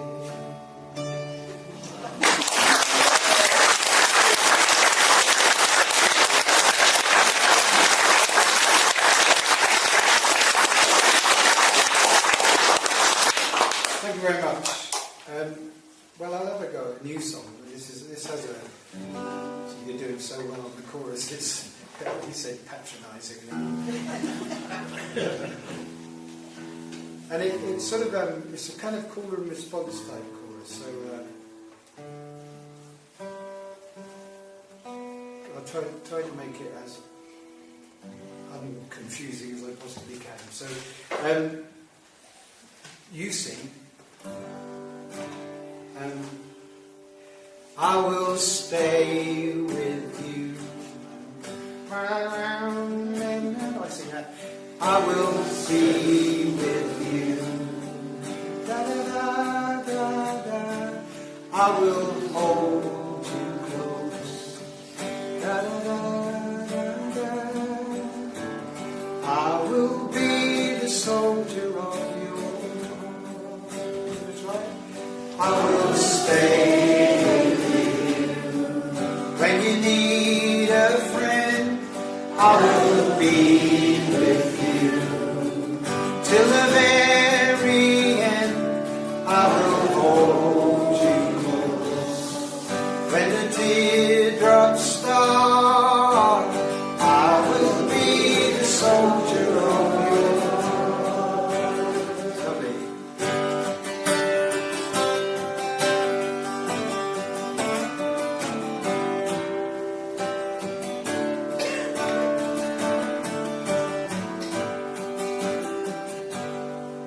I wrote it in a letter, and I put it in my shirt, and I fell asleep and thought I'd find somewhere that didn't hurt. I tossed and turned all night, and in the morning I awoke, looking for somewhere that wasn't wrong. I will stay. When you need a friend, I will be with you. Till the very end, I will hold you close. When the teardrops start, I will be the soldier of your heart. I wrote it in a poem, and I wrote it in a song, and I took it on my journey, and I stayed away too long. But now I am returning, I've seen all I want to see. All I really want is you and me. I want to stay with you. With the news open, I will stay with you. When the night comes in, I will hold you close. Even though we're apart, I will be the soldier of your heart.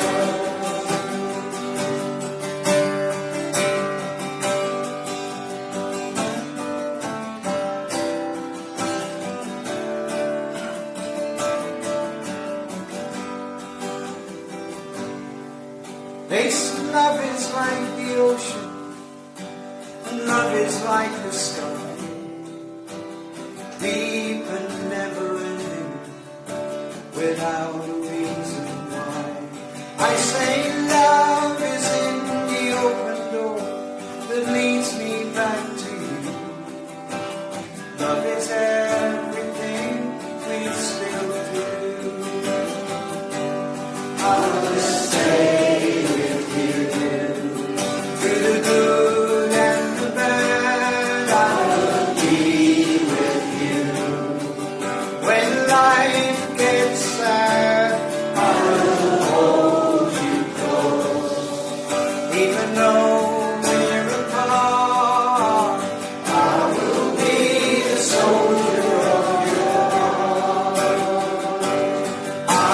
stay with you.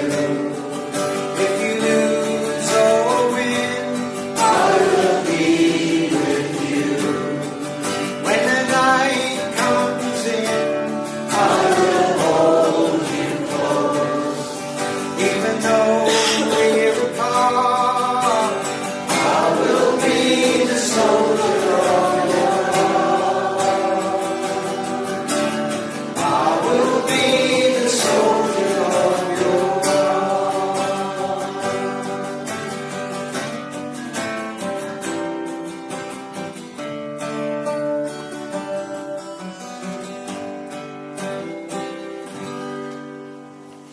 Thank you very much.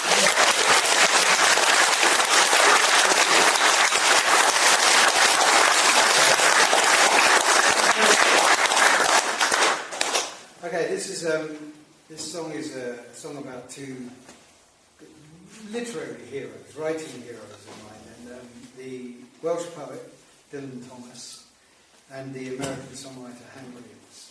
And I was reading about Dylan, and I realised that Dylan and Hank died within a year of each other. Hank, New Year's Eve 1952, and Dylan, November 1953. And I thought, wouldn't it be great if they met, preferably in a bar, being fierce drinkers. In fact, Dylan's final words in the White Horse Tavern in New York apparently were, "I've just drunk 18 straight whiskies. I think it might be a record." That was the end of Dylan. So, and of course, Hank had his battle with the bottle pretty much all his life. And Hank Williams died at the age of 29 after writing over 1,000 songs. And most of them are great. So that's a great leveler for any songwriter. I've been out to Hank's grave, which is in Montgomery, Alabama. And it's a very impressive country and western style 12-foot marble mausoleum. It's very impressive. And then a few years ago now, I was invited to go and play in Brown's Hotel in Larne in South Wales, which is where Dylan's spent most of his drinking time, and Larne where he spent the last few years of his life. And while I was there, the promoter took me out to visit Dylan's grave, which in contrast to Hank's is just a very simple white wooden cross with Dylan on one side and Kathleen, his wife, on the other. And the promoter told me the story of the poet's return to Wales, having died in New York. And it turns out Dylan was shipped back by boat to Portsmouth, and it fell to Kathleen to go and collect the body. But Kathleen didn't drive. However, she had a mate in the village who had a Morris Traveller. A half-timbered Tudor car with moss in the back windows. So a mate says, well, I'll happily come and pick up the poet with you, but I'm not sure if you can get a coffin in the back of the Morris Traveller. And I'd hate to get there and find out you can't. So they employed the services of the local undertaker, Evans the Death. This is absolutely true. This is a thing in Wales, to name yourself after your occupation. So I've since come across Jones the Bones, Die the Dead, Die the Death, and my favourite today, Griff the Stiff.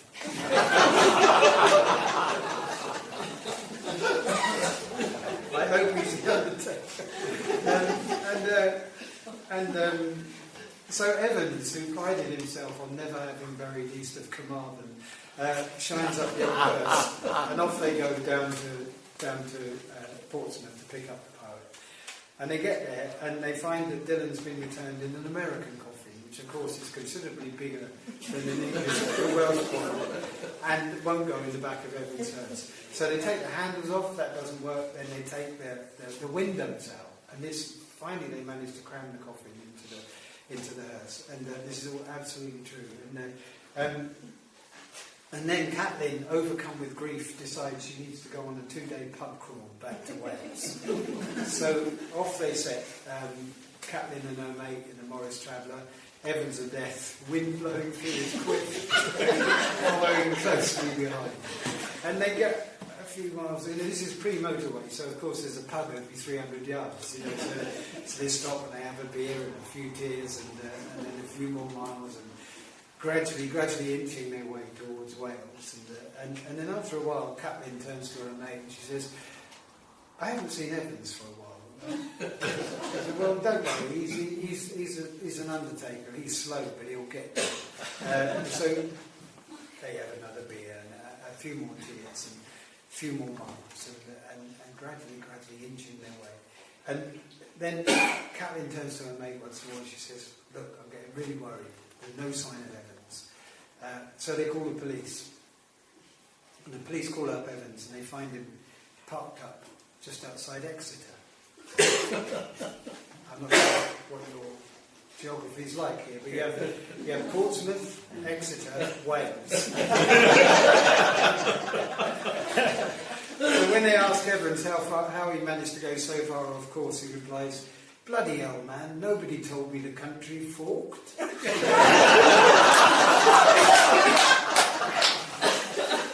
And it gets weirder and weirder. I don't have a lot of time, but needless to say, when they get Dylan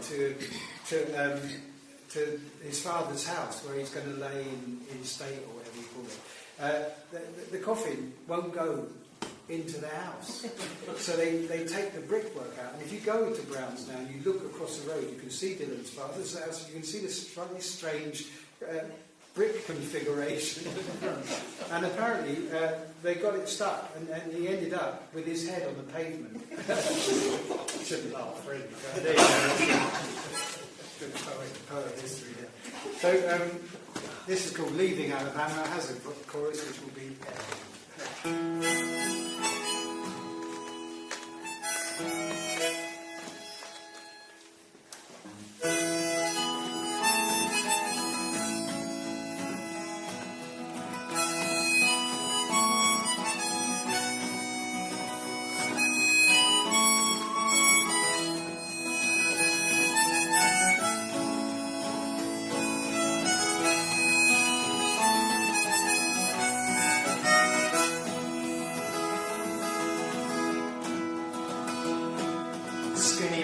leans on the bar, talking to himself. He points a bony finger at the whiskey on the shelf. Fella up, he says, looks like you and me tonight. 'Cause I'm leaving Alabama, yes, I'm leaving Alabama in the morning light.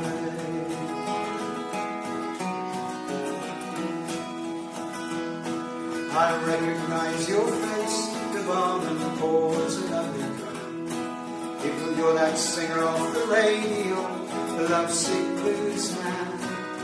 The man lives in his cowboy shirt, pulls out a cigarette, says I'm leaving Alabama,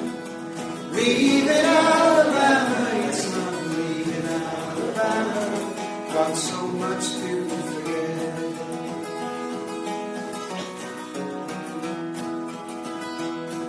Just then the bar door opens, the Welshman stumbles in. He says, can someone tell me what time the show begins? The barman eyes the skinny man, but he just turns away. Says, I'm leaving Alabama, yes, I'm leaving Alabama, there'll be no shoot today.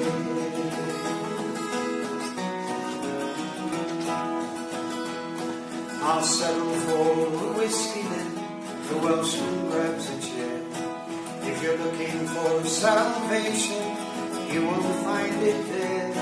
You won't find it in a woman, you won't find it in a rhyme. So I'm leaving Alabama, yes, I'm leaving Alabama for the last time.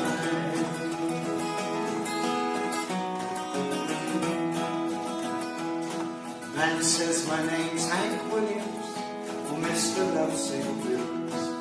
You sound just like that poet I heard on the evening news. Man says my name is Dylan, but I never wrote a song. If you're leaving Alabama, leaving Alabama, if you're leaving Alabama, will you tell me what went wrong?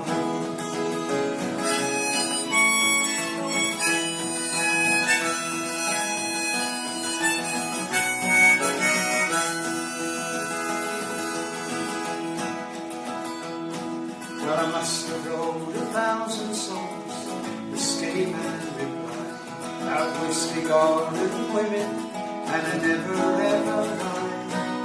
The poet said I did the same, in this world to survive. We're leaving Alabama, leaving Alabama. If we're leaving Alabama, means we won't get out alive.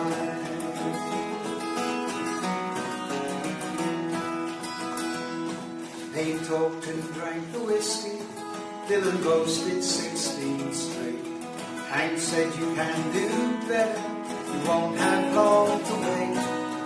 Arm in arm and best of friends, they stumbled through the door. They were leaving Alabama, leaving Alabama. They were leaving Alabama, and the barman swept the floor. Leaving Alabama, leaving Alabama. They were leaving Alabama, and the barman closed the door.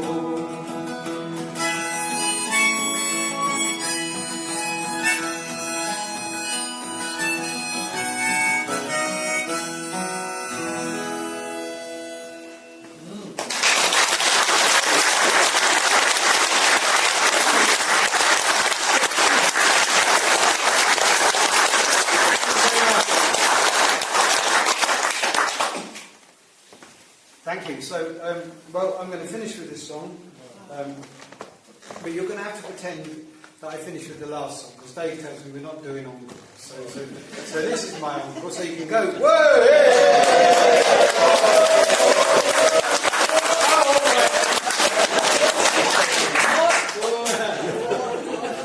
You talked me into it. So I'll finish with this. I've had a request for this song, and it's called England Green and England Grey, but I have actually sung this song all over the world, and you can pretty much replace the country with one of your choice. If you would like to replace it with Scotland, you go ahead.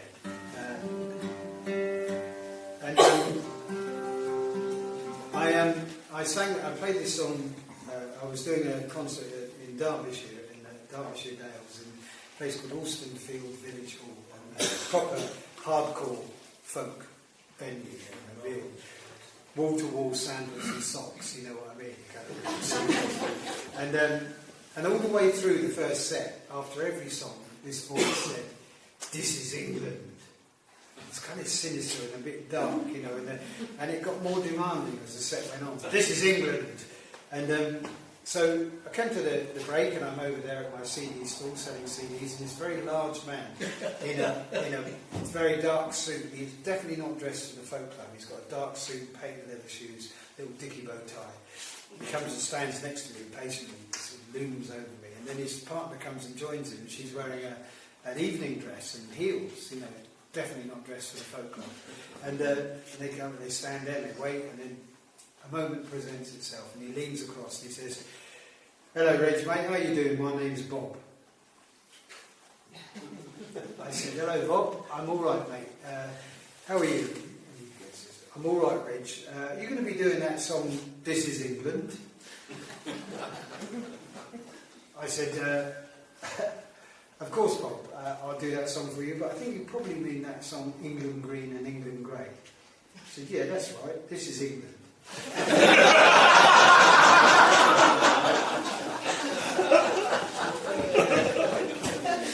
Bob's not the sort of person you argue with, you know what I mean?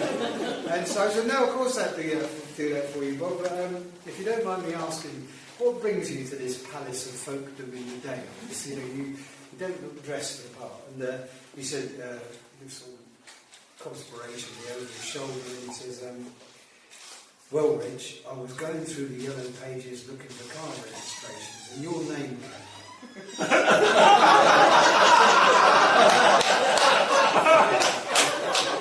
You don't have to make it up. It's all there. It's all there. So look, thank you very much. Thank you to John for inviting me. Thank you to Kathleen for doing the CDs and taking the money off you. And thank you to Jock on the sound there. And thanks to Kevin for the wonderful set before. And thanks to all of you for coming out and joining me in Edinburgh. I'm going back to England tomorrow, and then I'm coming back to Scotland again. That's my agent for you. I must have a word. So I'll finish with this song. Thank you very much. I have a mailing list there if you want to do it. There's a few CDs left if you'd like a souvenir of the evening. So there you go.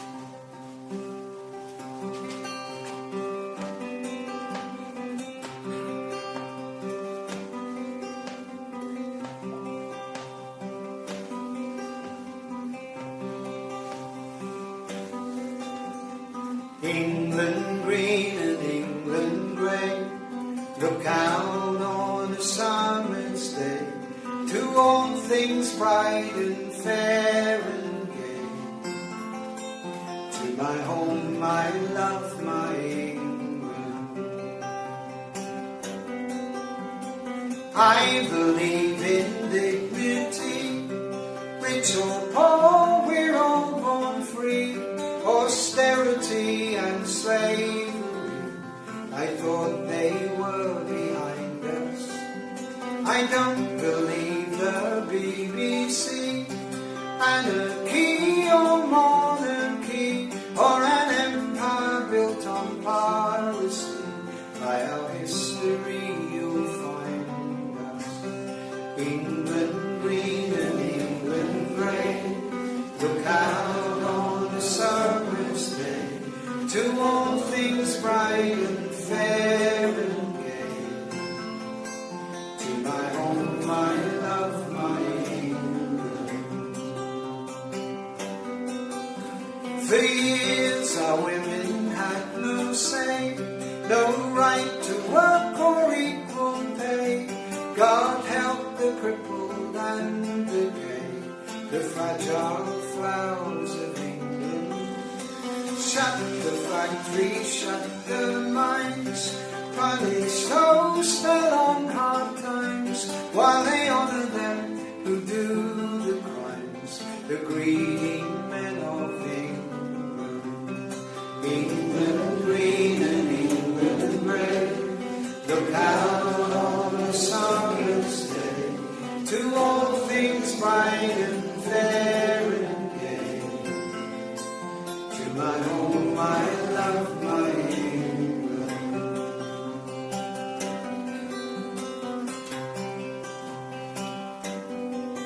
How can a man respect a man who sells his house and steals his land and takes the wages from his hand to pay his own expenses? The NHS, our England's jewel, is bartered by Westminster's fool to justify his public school and military defences. England green and England grey, look out on a summer's day, to all things bright and fair and gay. To my home, my love, my England.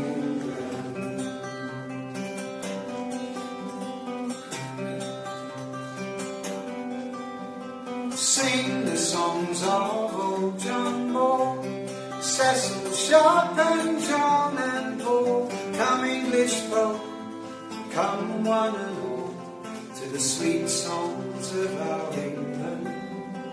Take my hand and walk with me down the back roads to the sea, where in spite of all we'll both agree there is none so sweet as England. Maybe Scotland. England Look out on a summer's day, to all things bright and fair and gay. To my home, my love, my England, England green and England grey. Look out on a summer's day, to all things bright and fair and gay. To my home, my love, my England. Thank you very much.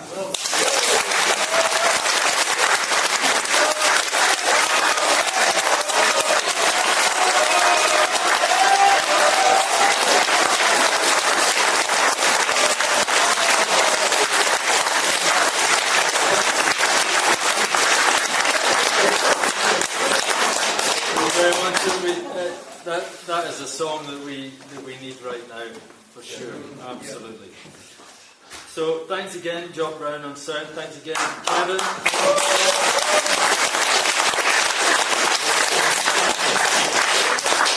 And especially terrific evening tonight to our guest, Reg Meuross.